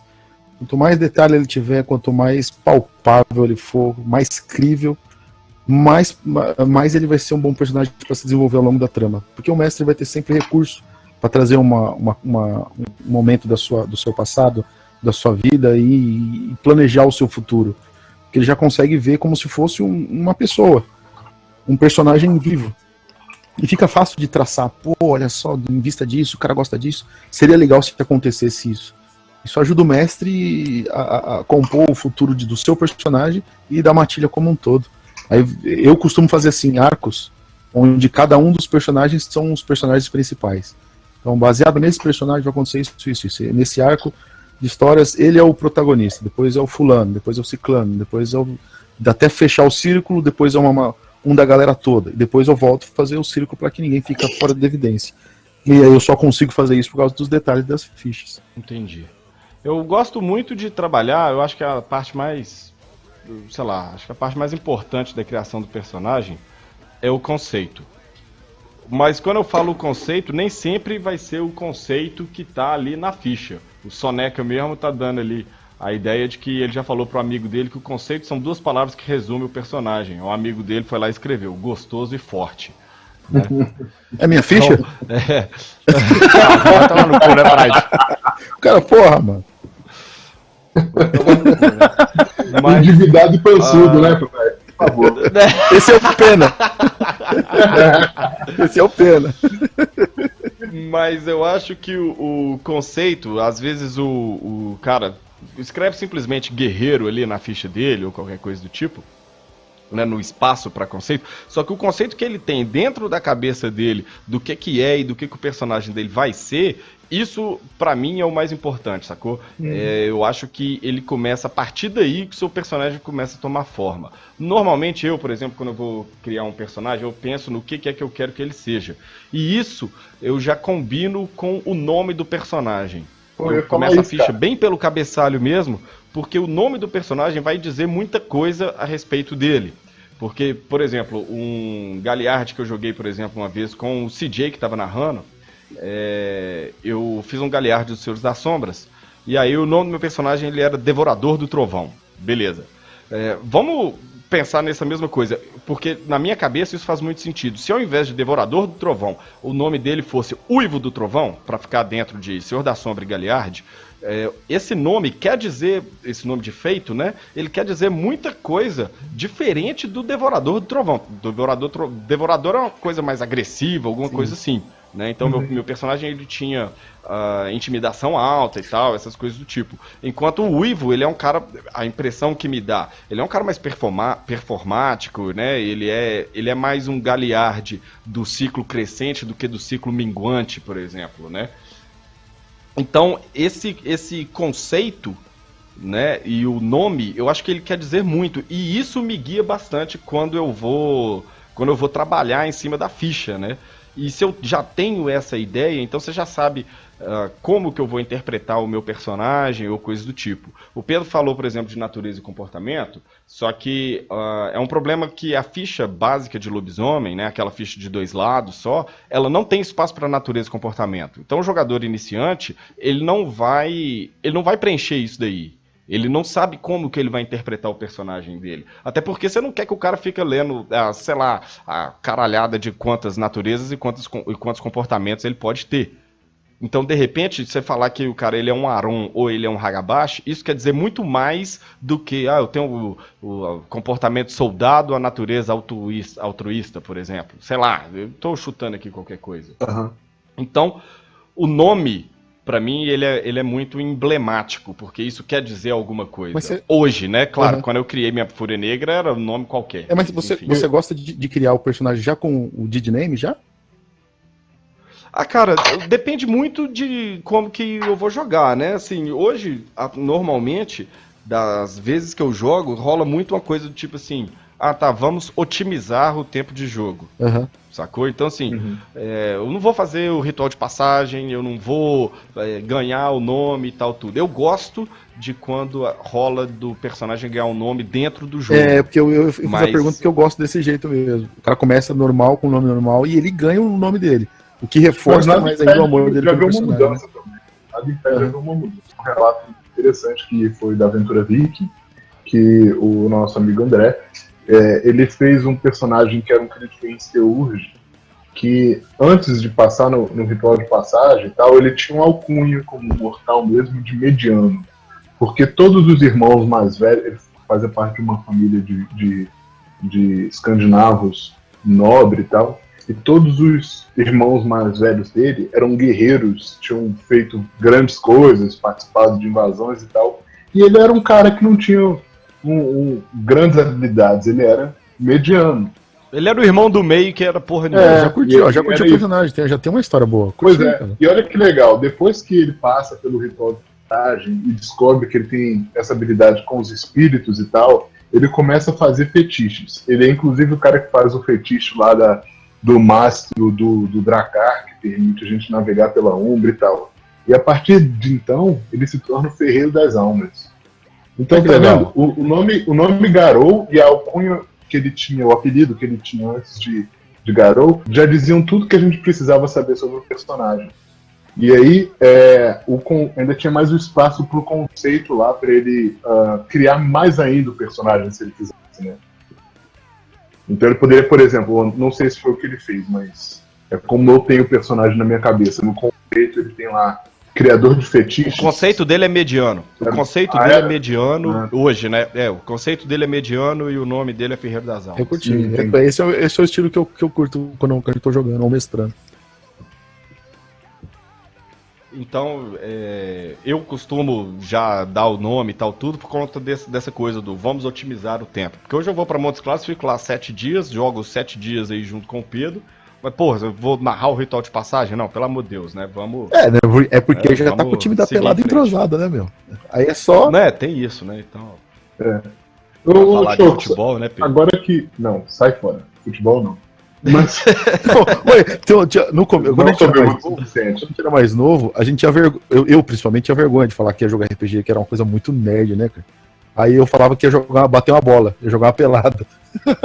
Aí a gente ia jogar um RPG. Que vergonha. Bem, então já que é assim, o Marcelo, que a gente já mencionou pela terceira vez aqui agora, ele fala com a mulher dele, eu tenho quase certeza que até hoje, que ele vai lá em casa jogar buraco. Ela não pode saber que ele vai jogar RPG porque é jogo das trevas. Exato. Não, eu sugeri que já que o papo ficou um pouco sério, vamos voltar pra zoeira e perguntar sobre o primeiro personagem do Marcos, que é um mago que tá perambulando aí pela Umbra. Uai, vamos lá. Ele tem quanto em esfera espírito pra atravessar? Vamos ver se ele não se escorrega e volta pra realidade. Chama ele aí. Marcos, chamando Marcos. Marcos, agora é seu momento. Você não tava reclamando, porra? Marcos, tribo e augúrio. Hagabashi, o Redor de Ossos. Aí, porra. E mora em Brasília, né? Vai entender essa porra. Uhum. Mas tá bom. Por acaso tem mendigo em Brasília, porra? Só se você morar na Ceilândia, é diferente. Ele é parente do Tiririca. Marcos, mas diz aí, cara, sobre o seu primeiro personagem. Vocês querem primeiro personagem lobisomem, né? Isso. Cara, o primeiro personagem lobisomem do jogo lobisomem que eu peguei agora foi do jogo do Pedro, né? Que já veio por escrito aqui no Discord, que é o Terra Brasilis, em que eu criei um personagem que ele era um ex-escravo, né? Um escravo fugido, ele era negro, e o que ele fazia? Ele de vez em quando se misturava junto com os outros escravos que eram tragos para a praça, para trabalhar mesmo. Ele não fingia que era um escravo, ficava lá junto com eles, né? E, infelizmente, esse jogo não deu muito para frente, né? Quando a gente começou, Pedro ficou muito ocupado. Agora, se for pra falar personagem primeiro mesmo do Mundo das Trevas, aí eu ia ter que falar do meu personagem mago. Mas aí o Pride disse que não pode. Ele tá doido Não, pra falar pode. dessa porra desse mago, vai. Pode, moço. Quem manda nessa porra sou eu, não é o Pride, não. O Pride encheu o saco, eu muto ele. Então, eu já comecei mal, né? Porque eu comecei a jogar Mundo das Trevas em crossover, que era inclusive um crossover de lobisomem com os outros cenários. Então, meu personagem saiu uma bizarrice, que era um couro celestial de Arete 4. Né? O primeiro personagem. E o nome dele era João, né? João. João Mago. O nome dele era João, porque era uma referência ao apóstolo João, né? O título dele teria ser Apóstolo João, ele ia ser um dos 12 apóstolos, né, no enredo, já que ele já tinha um arete alto, já era um cara forte. Só que no final, todo mundo ficava zoando na mesa por causa que chamava João. E esse personagem tinha fé verdadeira. Ao longo da narrativa, que virou meio uma coisa bem D&D, eu consegui um item que me dava mais 3 de fé verdadeira, de modo que eu fiquei um personagem extremamente combado. Só que eu só queria fazer conversa com os outros, eu não queria bater em ninguém. Tinha uma espada de premium que dava dano agravado pra caralho, mandava pra outra dimensão, e eu só queria conversar com as pessoas. Aconteceu umas coisas muito bizarras. No final, eu fui acabar no inferno, onde eu fui ajudar um monte de lobisomem, porque sabe-se lá por quê. E lá eu sozinho. Que é um lobisomem do inferno? A gente tinha ido lá pro inferno matar um maldito que abria um dos portais para o Irme conseguir entrar no mundo. E tava todo mundo lá, o Pedro, eu, show. Pedro. Aí no final, o mestre não sabia como é que era a força de um personagem de mago, né? E no final sai lá a trupe de lobisomem pra bater no maldito, e eu lá de mago concentrando sucesso atrás. E no final, eu praticamente matei o maldito sozinho, tacando uma magia que eu não dei um ponto de dano, e só meio que purifiquei o demôniozão lá. E no final foi isso, foi uma coisa totalmente sem lógica, sem pé nem cabeça. Galera, a quinta essência do Marcos tá acabando, mas acho que deu pra pegar a tosquice aí do personagem que dele. droga. Meu momento. Seu momento. Haverão mais momentos, Marcos. A Bretanha tem Mary e nós beleza. temos João. Google Power Mar. O Arquimago João. Valeu aí, Marcos. Valeu a participação, cara. Até, galera. Inté. Bem, já que a gente tá chamando a galera, enquanto a gente tava conversando aqui, o Aragorn, ele escreveu ali que ele conhece bem pouco a respeito de lobisomem. Então eu queria saber um pouco do personagem dele, de como que foi essa coisa aí do narrador, e explicar pro personagem dele e tal, tudo, pra ele, na verdade, como que ia funcionar. Então, Aragorn, vem da ombra aí, cara. Então, gente, boa noite, todo mundo. Opa, Boa noite, beleza, cara? Tranquilo? Como eu falei, eu nunca cheguei a jogar. Espera aí, calma. Desculpa. Tribo e augúrio, porra. Por mais que você não tenha jogado, mas qual que é o seu preferido? Cara, então isso que eu tô falando. Em lobisomem, eu conheço muito pouco lobisomem. Eu conheço um pouco das tribos, cara. Gostaria muito de ser um... Coisa de prata, como é? Preso de Prata, exatamente. Preso de Prata, ele tem um pouco de paranoia e tal, que ele foi o grande líder das tribos antigamente e tal, e acabou perdendo isso por causa que o peso da liderança pesou muito, eles ficaram meio doidos. Você sabe que você tá começando pelo caminho errado, né? Conversando comigo nesses tons, nesses termos. Ah, eu vou ser preso de prata. Isso tá errado, porra. Eu gostaria, eu Deixa gostaria de ser feliz. preso de prata, entendeu? Eu gostei de como eles, de qual a historiazinha dele e tal, eu gostei. Não conheço, cara, quase nada. Eu li só um pouquinho do lobisomem porque eu tinha entrado aqui. Só que aí eu comecei a querer narrar a porra do mago e tive que ler muita coisa de mago e não pude ler o lobisomem. Entendeu? Entendi. Não, então tá perdoado. Então você prefere os presos de prata porque você conhece pouco. É normal isso. Eu acho muito engraçado o Hagabashi também, é maneiro pra caralho. Porra, o Hagabashi preso de prata vai ser uma loucura. Cara, deixa eu te perguntar uma coisa então. Você já jogou Lobisomem Apocalipse? Não, nunca cheguei a jogar não. Não. Já chegou a fazer um personagem? Então, é isso que eu tô falando. Eu já cheguei, olha só, eu já joguei uma sessão de Changeling, joguei um ano de vampiro e já joguei uns 6 meses de mago. Porém, o lobisomem eu nunca encontrei mestre que narrasse lobisomem, então eu acabei jogando lobisomem, entendeu? Entendi. Porra, então deixa eu te perguntar uma coisa, não leve isso como ofensa, mas o que você tá fazendo aqui, cara? Cara, tô brincando, eu acabei brotando, eu acho que eu nem sei direito o que eu tô fazendo aqui, eu acabei brotando aqui.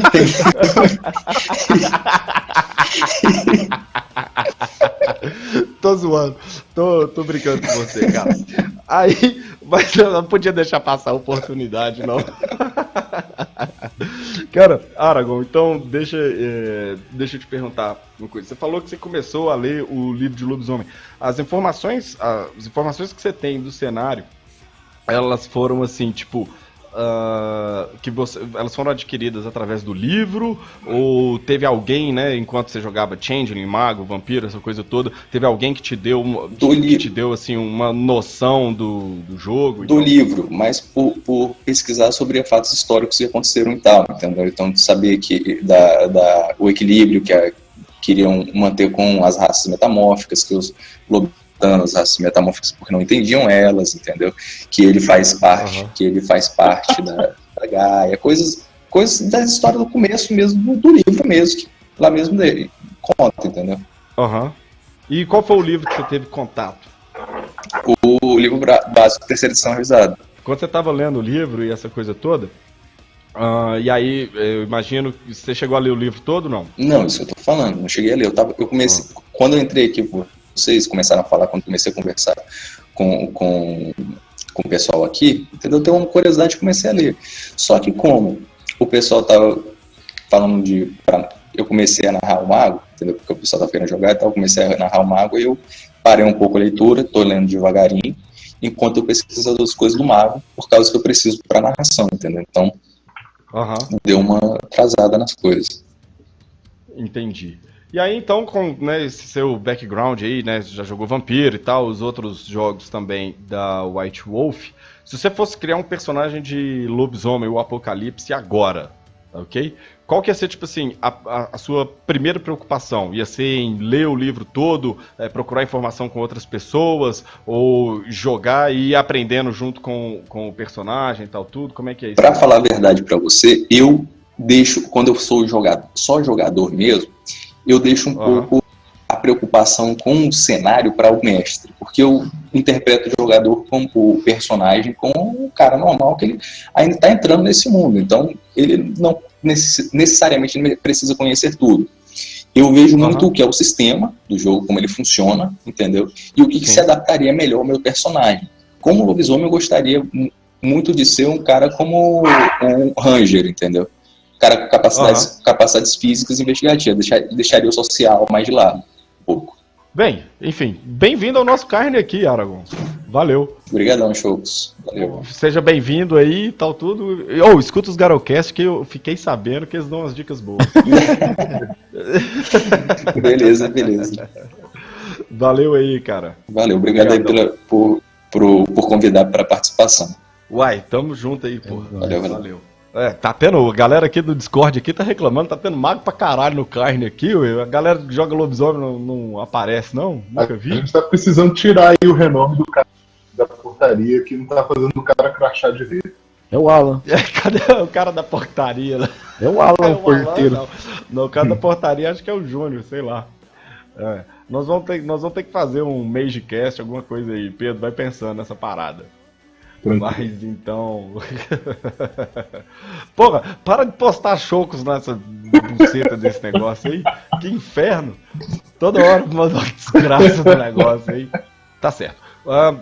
Jogadores iniciantes, o que vocês acham melhor? O cara, excluindo a one shot, né? O Pedro já mencionou ali que quando a gente fez a one shot no Clube Nerd, ele mencionou no texto, na verdade, que nós fizemos umas fichas e os jogadores jogaram com personagens já criados. O que vocês acham melhor?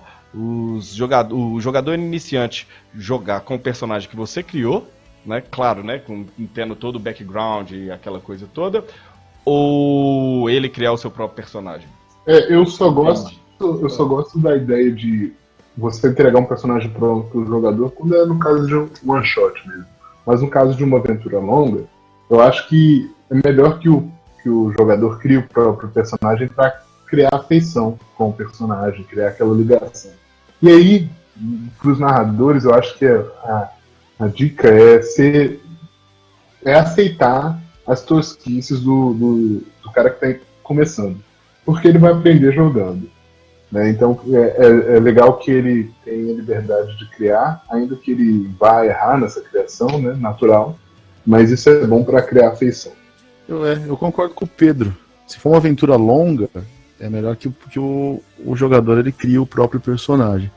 Se for uma aventura de one shot, se for um evento, por exemplo, com o pessoal geralmente que não tem contato com o jogo, é melhor você oferecer as opções explicando, olha, esse personagem é mais ou menos assim, assado, tem essa característica, e aí o pessoal, eu quero jogar com esse, quero jogar com aquele, fica mais fácil de tocar. Até porque, geralmente uma campanha longa, sei lá, 80% das vezes você vai mestrar para seus amigos. Se ele chegar com um personagem tosco, fica muito mais confortável da sua parte mandar ele tomar no cu e refazer essa porra direito. Agora você vai num evento pela primeira vez, o cara chega e entrega aquela ficha sorrindo assim, vou jogar com esse. Você só dá aquele sorriso amarelo e tenta ver o que dá pra fazer, né? Ou então você fala, não posso, tem essa ficha pronta, você não quer porque já tá aqui, a gente já começa aqui a jogar com a galera, já tá todo mundo meio afinado e tal e pá. Mas é mais ou menos por aí. Se você tá mais com afinidade com a galera, você tem mais liberdade de criar. Se for um evento e for com muita pessoa novata, eu acho mais fácil você dar as opções já prontas, tocar dali, depois se o cara se interessar, você vai dando mais opções. Olha, se você gostou desse tipo de jogo, tem essa tribo que também parece, tem essa. Você indica um PDF, indica um Garalcast, e aí você vai desenvolvendo melhor essa mesa, mesmo que não seja seus amigos mais próximos, que você está acostumado a tratar com toda a gentileza, igual a gente se trata em todos os casts. E fora dele. Tá certo. Não, eu concordo com vocês, em especial para o cara também ir aprender no sistema e essa coisa toda, né? Eu acho que isso acaba sendo uma parte importante do jogo, né? E o personagem o jogador não vai achar que ele está sendo prejudicado por não conhecer o sistema, essa coisa toda. Eu gosto da ideia do cara ir fazer o seu personagem e ir se desenvolvendo. Bem, a gente falou muito sobre o jogador iniciante, ele então aprendendo o cenário e tal, tudo com o decorrer do jogo. Agora minha pergunta ela é muito sincera. Que tanto de paciência vocês têm pra explicar pro cara? Porque assim, na hora da mesa, não dá. Na hora da mesa lá que tá acontecendo, você vai falar, olha, as Fúrias Negras têm uma rixa com os Crias de Fenris, ou os Crias de Fenris têm uma rixa com Fianna e tal, igual o Pride falou isso daí. Só que você não vai entrar nos detalhes, porra, porque senão o seu jogo vai virar, na verdade, vai virar uma palestra. Você né? Então, senta que leva a história. Então fica um pouco complicado. Então você fala que o cara ele vai aprender o cenário ele vai aprender o cenário jogando, e aí à medida que vai jogando você vai dando ali uns toques, explicando alguns detalhes, mas o que eu normalmente faço, cara, não tem jeito, eu chego lá e entrego pro cara, olha, lê isso aqui. Sacou? Você explica para ele, por exemplo, o que são os augúrios, você não explica a relação dos augúrios entre si ou qualquer coisa do tipo, né? como é que isso faz pra vocês? Cara, eu faço o seguinte, na primeiríssima sessão, que o cara tem que ter um conhecimento bem básico para jogar aquilo, eu abro o livro naquela página de tabela de criação de personagens, onde tem tudo muito, muito resumido, e falo, escolhe o que você gosta mais. Aí o cara fala, eu gostei desse aqui, desse Peregrino Silencioso. Eu falo, agora dá uma lida dos Peregrinos Silenciosos. Pronto. Isso daí é o que precisa para a primeira sessão. Mas conforme o jogo vai evoluindo, para que as coisas vão melhorando, é claro que a gente tem que exigir que o cara se aprofunde um pouco. Se isso não for apresentado no jogo, já falou que é uma opção, mas se não for no jogo em si, bom, é bom que o cara sente a bunda na cadeira e lê um pouco. Né? Se for, cara, não é questão de nem ter paciência, cara. Poxa, o Lorde de Lobisomem, ele é muito grande, cara. Vou explicar a metaplot desde a Profecia da Fênix. Não, indo mais atrás, né? Guerra da Fúria. O Morikawa foi lá pra trás na Guerra da Fúria pra começar, que ele começou bem do início. Puta que pariu, velho. É muita coisa, cara. E pra jogar Lobisomem, sei lá, cara, eu sinto que tem que ter uma basezinha, assim.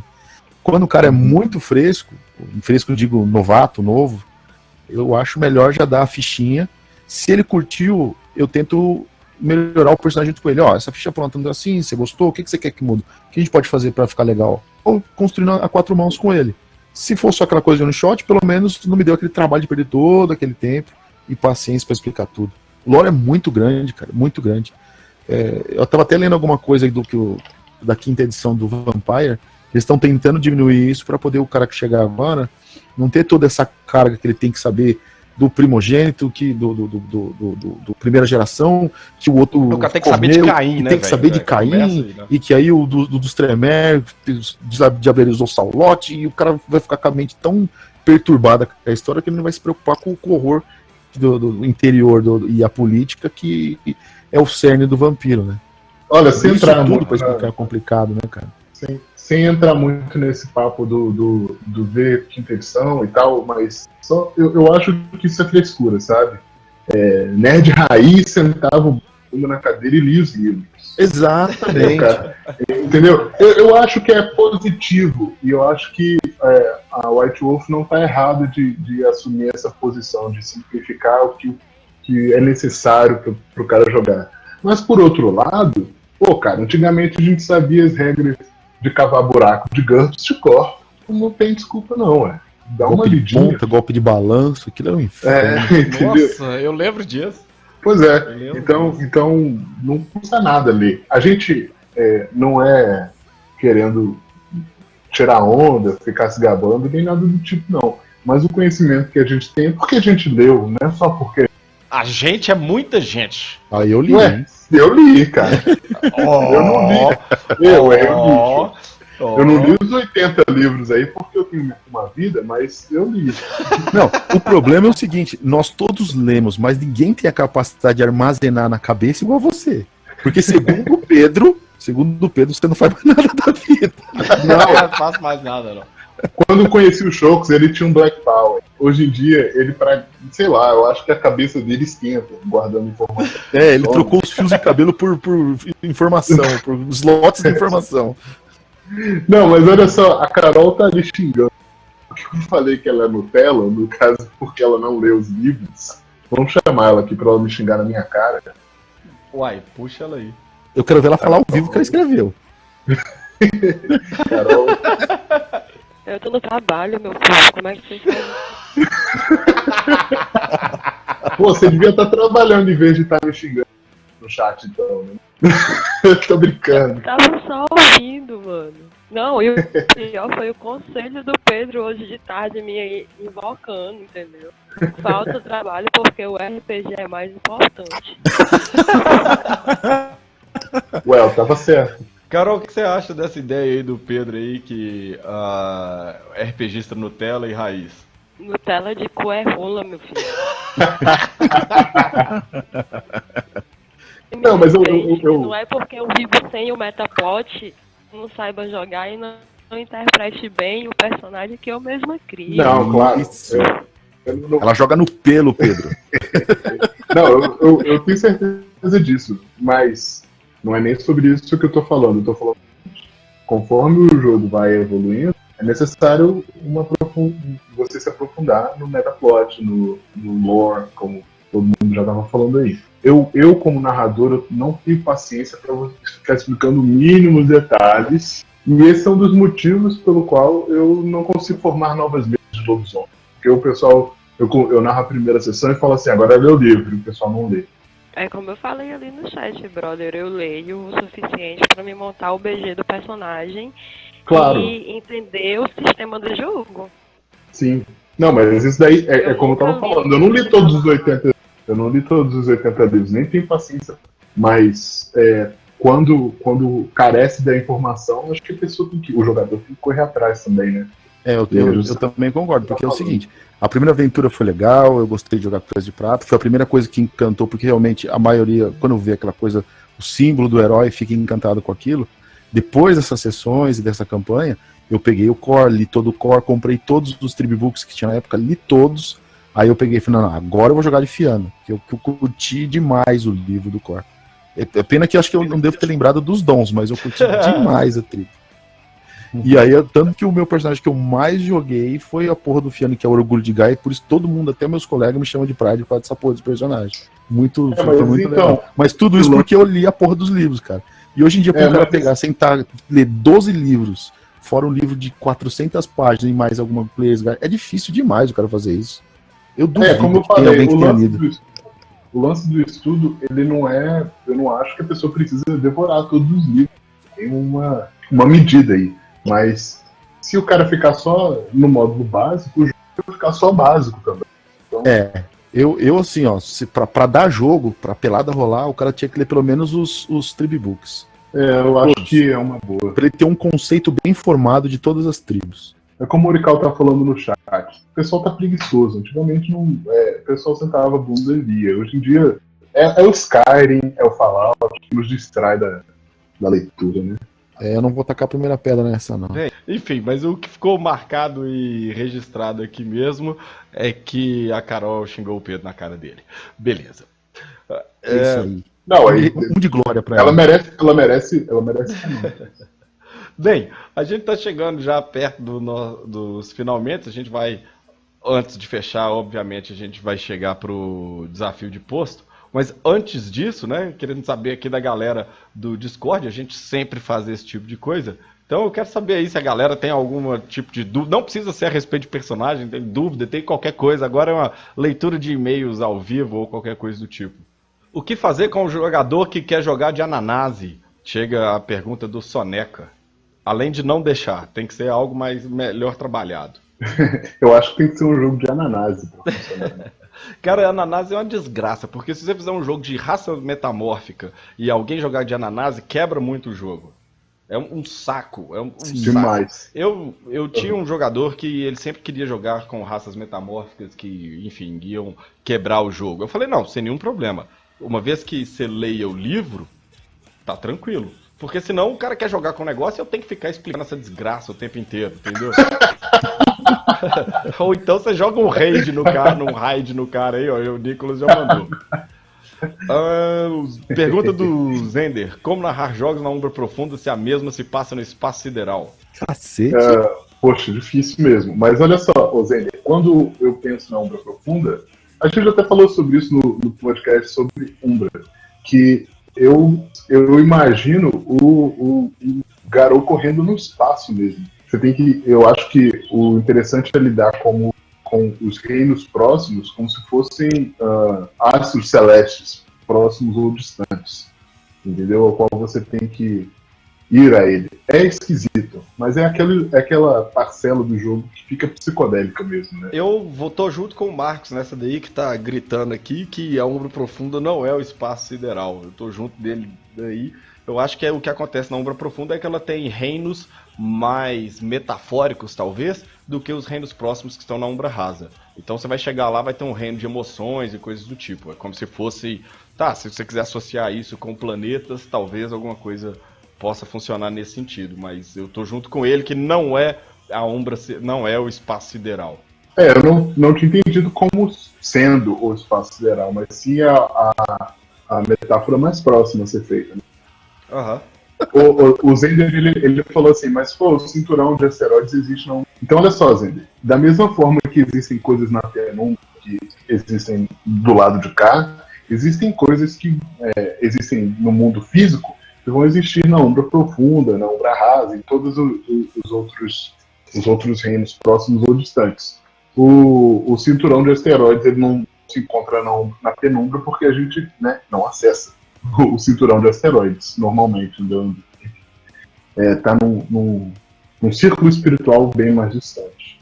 Mas não quer dizer que a Umbra Profunda seja o espaço sideral. Ele abarca o espaço sideral, mas vai abarcar também, como o Chocos falou, o reino metafísico, o reino das formas mais puras e tal. Eu também não gosto dessa interpretação literal assim do espaço mesmo. Eu penso como se fosse uma idealização disso, uma forma mais abstrata, com representações mais não claras de que ali estou passando por Júpiter e tal, mas spots, eu vou dar uma dica que é o seguinte, cara. Quando você estiver narrando e estiver na Umbra Profunda, descreva a Umbra Profunda para cada jogador de maneira um pouco diferente. Né? Então, para o andarilho do asfalto que está visitando essa região, ele pode entender aquilo tudo como literalmente o espaço sideral. Ele enxerga as coisas como ele imagina seu espaço sideral. Mas um gar vermelho não precisa assim. Ele pode, entre aspas, tá? Ele pode se imaginar viajando no verde, por assim dizer, um reino de formas puras que para ele é a Wild. Eu estou assim, viajando, mas só te dando opções que fogem do espaço sideral. O Marcos mandou ali, falando a respeito das epifanias, e as epifanias são reinos de ideias mesmo, né, Marcos? A gente vai ter que trabalhar aí com tudo que for extremamente abstrato e praticamente cada reino vai defender e vai incorporar uma ideia, um sentimento ou coisas do tipo. E aí, cara, a pergunta dele é o que seria? O que seria exatamente isso? Seria um reino ou um bolsão umbral? Acho que um bolsão umbral, né, vou diferenciar a palavra para não falar reino e não ficar parecendo que é um reino próximo, que vai incorporar essas ideias. Eu acho que a epifania causa um pouco de confusão por causa do nome, porque a gente entende no vocabulário comum sendo uma ideia que surge, uma realização profunda sobre um tema. Mas aí eu acho que, para facilitar o entendimento, você imagina uma epifania qualquer que uma pessoa teve sobre um tema, e aí, a partir desse momento, esse bolsão umbral surge na onda. Né? E aí, nesse bolsão, todo o sentimento, a experiência daquela ideia vai estar manifestado lá. A galera fica bem encafifada em fazer certo, né? Pô, é um jogo de RPG, né? O livro ele é bem raso nas descrições, justamente para dar uma liberdade para você criar a sua versão daquilo. Baseado naquela pequena descrição dele, você faz a sua imaginação fluir, conhecendo seus personagens, sua trama, para que não nada saia errado, entre aspas, né? Que você toca o jogo, você é o mestre, o jogo é teu, pô. Você pagou, comprou o livro, faz igual a Corvinho, faz um impuro tendo 3, 4 filhos. Não, faz não. A galera tá falando aí também a respeito da Umbra Astral. A Umbra Astral é a ideia dos pensamentos e conceitos, é onde você vai ter esse tipo de coisa, né? As passagens principais são através da zona onírica, se eu não estou muito enganado, e os livros, eles falam pouco a respeito da Umbra Astral, porque ela é a parte da Umbra que é menos conhecida pelos lobisomens, tá? Então, quem está lá na Umbra Astral são espíritos conceituais, tanto de sonhos quanto de pesadelos, né? Existe muito um fluxo, né, entre a zona onírica e a Umbra Astral. Então, apesar do nome astral, ela não é os celestinos dos planetas e coisas do tipo, né? Isso daí é a Umbra Profunda, que está descrito em especial no Rage Across the Heavens. Espera aí. A Carol tá mandando uma pergunta de quando vai rolar os vídeos com as mesas da galera. E ela queria saber também se vai rolar um Garocast sobre o primeiro sinal do apocalipse. Carol, os vídeos, eu imagino que você esteja falando das aventuras que nós narramos. Isso aí tá enrolado. Nós estamos fazendo e tentando editar aquela coisa toda, mas porra, a gente vamos ver se a gente aproveita aí esse intervalo entre as temporadas para poder fazer isso daí, enfim, lançar finalmente o que a gente está devendo. Quanto ao primeiro sinal do Apocalipse, nós vamos fazer, a gente já falou que o Metaplot é extenso, tá, essa porra toda, mas vai rolar um cast a respeito do Metaplot, a gente pretende cuidar disso daí e abordar esses temas, tá bom? Tá, o Zender mandou aqui, é porque eu fiquei perdido aqui nos memes aqui que já mandaram um sapo, porra, vocês são foda. O Zender tá pedindo para falar um pouco sobre os Anuruanas, que são os sapos da Wyrm. E aí, apesar do nome sapo, ele não tá falando do Fomor, que nós já mencionamos. No livro da Wyrm, da edição de 20 anos, traz algumas raças, né, que a Wyrm vem criando, e aí você tem os Anuranas, que são os homens-sapos. Cara, que bizarro, né? Homens-sapos. Puta que pariu. Mas enfim, eles são criados pela Pentex, tá? Então vai rolar ali uma mistura ali dos Fomores e coisas do tipo. Mas eles foram testes da Pentex e eles achavam que esses Anuranas eles não tinham dado muito certo. Então eles acabaram largando isso pra lá.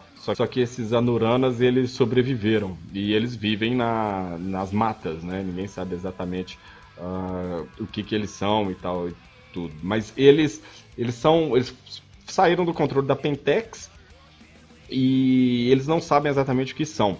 Então isso pode dar um espaço para que os Anuranas sejam aliados dos Garou, mas não. A ideia deles é que eles vão conseguir viver nas águas poluídas do mundo apocalíptico. Né? Então, assim, eles são grandes inimigos dos Roqueia, por exemplo. E, enfim, eles são homens sapos, né? Eles têm 3 formas, que seria hominídeo, uma coisa mais ou menos equivalente a glabro, e uma outra que é um equivalente a crinos, mais ou menos. Agora, eu só consigo pensar na galera do Battletoads pra isso. Mas, pô, você acha que tem tanto metamorfo, você acha que precisa de mais, cara? Eu acho justamente que tinha que ter um anfíbio. Em todos os outros tipos de animais, se não tem um anfíbio, por quê? Um zoológico metamorfo. Ué, cara, tem peixe, tem inseto, tem ave, tem mamífero, não tem. Porra, mas eu acho que o negócio perde o valor, né? Vira bucha de. Pô, perde o valor. Esses novos aí eu não uso nenhum, não, pô. Mas é porque a ideia aí não é que eles são. Falou desde o início, desde quando fez Roqueia, entendeu? Acho isso. Eu gosto dos Roqueia. Não, mas a ideia não é que eles são. Não é que eles são metamorfos de Gaia, tipo Guerra da Fúria e tal, essa porra toda. Elas foram criadas pelo Pentex pra lutar contra eles. Uhum. Não, eu sei, só que, pô, tem tanto inimigo legal, maldito, espírito, mundo espiritual, pô, você vai pôr um homem, sei lá, com opinião. Cada um tem uma, né? Eu acho que não fica. Mas é por ser sapo, ou é por ser mais um metamorfo? Porque tem também. Eu acho que não precisa de mais metamorfos, cara. Tudo bem, a gente pode criar. A ideia de ter um ou outro criado pela Pentex pra fazer uma aventura e tal. Mas, porra, mano, aí foi longe, hein? Pô, cara, eu vou te falar que eu prefiro todos os criados pela Pentex do que Roqueia. Não, eu prefiro o sapo Fomor, dele mesmo sendo fraco, mas com todo o background dele, do que esse metamorfo pra sair na mão com um Roqueia, um lobisomem. Bem, o Soneca tá mandando aí também, perguntando sobre os homens barata, e sim, eles existem, eles são conhecidos como Samsa. A forma crinos dele tá no... A forma crinos dele você pode ser vista no Independence Day não, no Homens de Preto 1. Então, tá aí. O Morikawa tá perguntando, Roqueia, qual a utilidade deles? Eles são os Garou do mar, cara, pra deixar a coisa muito tosca, assim, eles são o Garou do mar, eles vão proteger os oceanos. E é isso. Mas eu acho que além disso, eles são que vão sobreviver ao apocalipse, né? Os Roqueia, eles só morrem de morte matada, né? Eles morrem de velhice. Eu tava lendo em algum lugar que eles vão... Enfim, o papel deles seria estar na Terra depois do evento final. Coisa do gênero. Eu gosto deles. Não me incomoda não, mas colocar eles numa crônica eu acho um pouco complicado. Não, é Eu outros acho que 500. a única crônica que funciona pra Rock é Sharknado. Bem, a Corvin tá perguntando, falando em raças metamórficas, quando vai ter um cast de Corax. Vocês podem ficar tranquilos que nós vamos ter Garocasts a respeito de cada uma das raças metamórficas. Todas elas. Bem, então vamos lá então. Pra acabar, hoje eu preparei um desafio de posto diferente, né? Porque eu tô trazendo isso daqui, tô trazendo aqui um especialista da WIRM também. Nicolas, vem pro lado de cá, porra. Eu sei que vai fazer o desafio de posto hoje. Ai. Boa noite, todo mundo. Acho que eu não fiz uma apresentação formal ainda em algum cast, então... Pra quem não me conhece, eu sou o Philodox dos Senhores das Sombras e desculpa por atrapalhar o Chocos de novo. Trouxe um irmão de tribo. Nicolas, manda o desafio de posto hoje, cara. Então, cara, pro desafio de posto, é uma coisa que eu queria fazer homenagem aos primeiros personagens que vocês tanto disseram aí. Se vocês fossem refazer esses personagens, ou como é que eu posso dizer, tentar trabalhar com eles mais uma vez, o que vocês alterariam alguma coisa no personagem de vocês? Vocês tentariam tornar a história dele, o rumo que ele tomou de uma maneira diferente? Iriam refazer a ficha dele de uma maneira mais combada ou mais focada em alguma coisa diferente do que foi originalmente? Porra, mandou bem. Bem, eu vou começar a responder já. Quando eu mencionei, né, que minha Fúria Negra, eu cheguei ao ponto de ficar comprando os pontos de experiência só pra ter todas as habilidades em nível 3. Uma coisa que eu ia mudar ia ser isso. Eu ia gastar meus pontos de experiência pra ter todas as habilidades em nível 4, que eu acho que eu vacilei nessa daí.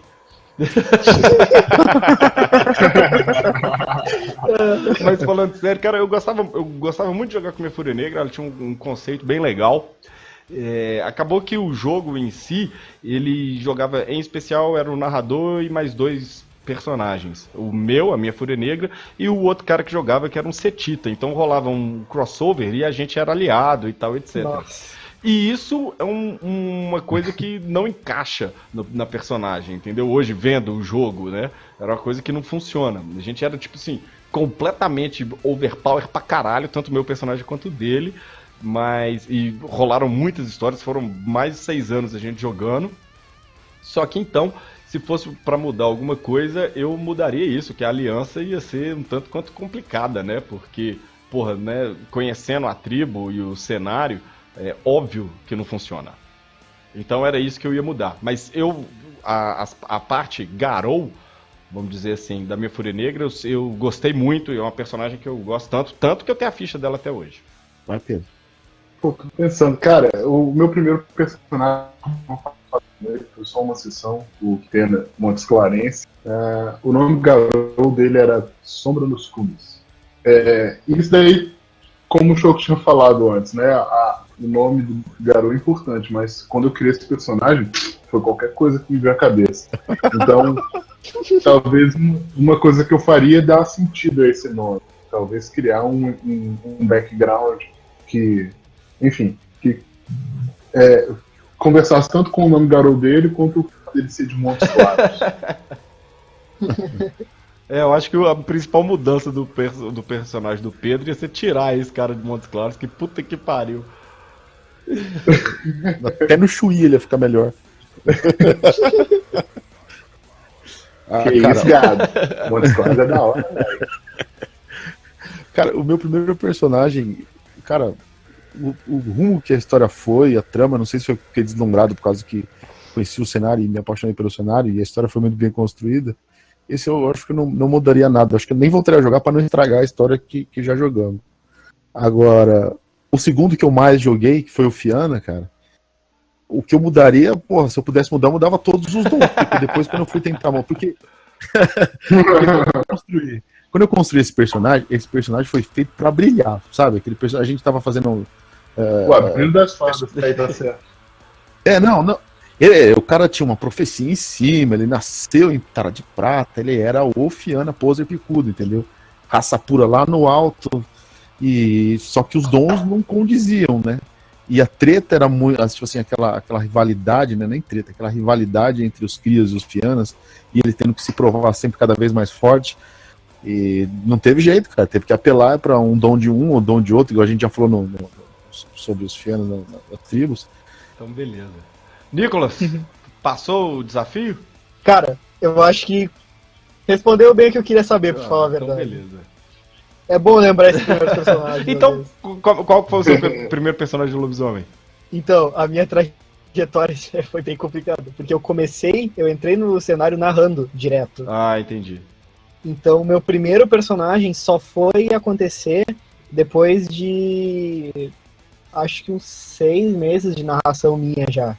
O meu primeiro personagem foi O primeiro personagem que eu interpretei, pra falar a verdade, como jogador, foi um Senhor das Sombras, que era um NPC, e eu cheguei no meio da sessão, o pessoal só pra assistir e jogaram ele. Tipo, interpretem aí no meio da sessão.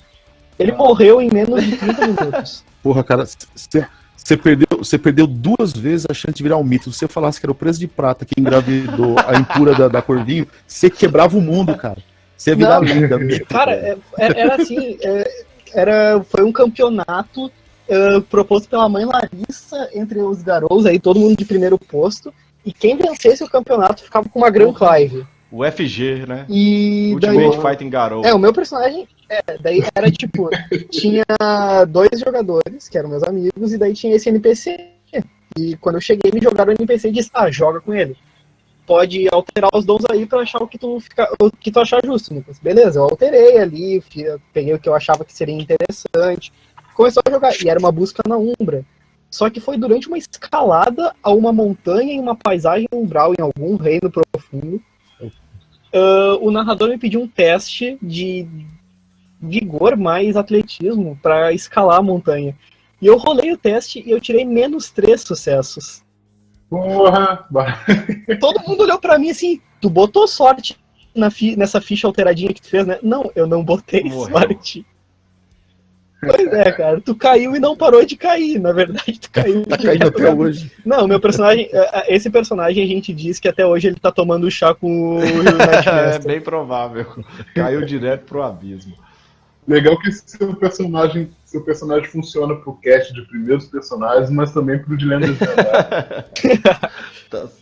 Mas o meu primeiro personagem foi o Senhor das Sombras Philodox, que tem gente que ama, tem gente que odeia aqui na Não, mas não, tá certo, né? É a coisa do Senhor das Sombras. Normal. É normal. Esse da montanha é um puta de um personagem caído, Nossa, né, que velho? bosta pra... Ai, nossa, não. Gente, eu perdi a vontade de gravar. Nicolas, muito obrigado pela participação, cara. Valeu aí o desafio. Valeu. Enfim, então agora com o desafio de posto já feito, quero agradecer a todos os nossos ouvintes que estão aí com a gente no Discord, a galera também que vai escutar depois, baixar depois, enfim. Muito obrigado a todo mundo. Valeu a participação de todos vocês que estão por aqui, em especial, é óbvio, Pedro e Pride. Valeu aí. Valeu, cara. Obrigado a todo mundo aí que tem paciência de ouvir a gente. Então tá bom, galera. Esse foi o final da nossa segunda temporada do GaroCast. A gente se vê na terceira, que não demora pra sair. A gente fica por aqui. Um uivo de despedida pra todo mundo. Valeu!